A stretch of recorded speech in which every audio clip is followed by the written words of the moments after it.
વિઠ્ઠલનાથજી શ્રી ગુસાઈજી પાસે જઈને પૂછે છે કે ઠાકોરજી તો પધરાવ્યા છે, પણ ઠાકોરજીનું નામ શું? શ્રી ગુસાઈજીનું જપ ચાલી રહ્યું હતું, આપ ધ્યાનમાં હતા અને કંઈક ઉત્તર ન આપ્યો, જવાબ ન આપ્યું. બહુ જ ભોળો બાળક હતો.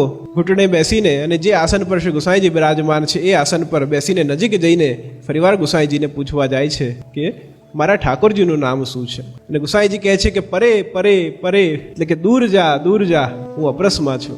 અને એટલો ભોળો વ્યક્તિ કે એ એમ માને છે કે શ્રી ગુસાઈજી આજ્ઞા કરી કે મારા ઠાકોરજીનું નામ પરે છે. પરેના નામથી ઠાકોરજીને સંબોધિત કરવા લાગ્યો, ઠાકોરજીની સેવા કરવા લાગ્યો. અને પ્રત્યેક વસ્તુ જે પોતા માટે કરે એ ઠાકોરજી માટે પણ કરે. પોતા માટે પાતળ પતવાર લે, રોજ એક લેતો, હવે સમાધાનીને કહે છે કે એક મારી અને એક મારા પરેની પાતળ કરજો. અને એમ ધીરે ધીરે એ પરે પરે કરીને સાક્ષાત્કાર શ્રી પ્રભુનો એને થાય છે. જીવ અજ્ઞાન અવશ પણ જો ભાવથી ભક્તિ કરે છે તો પણ એને પ્રભુની પ્રાપ્તિ થઈ જાય છે.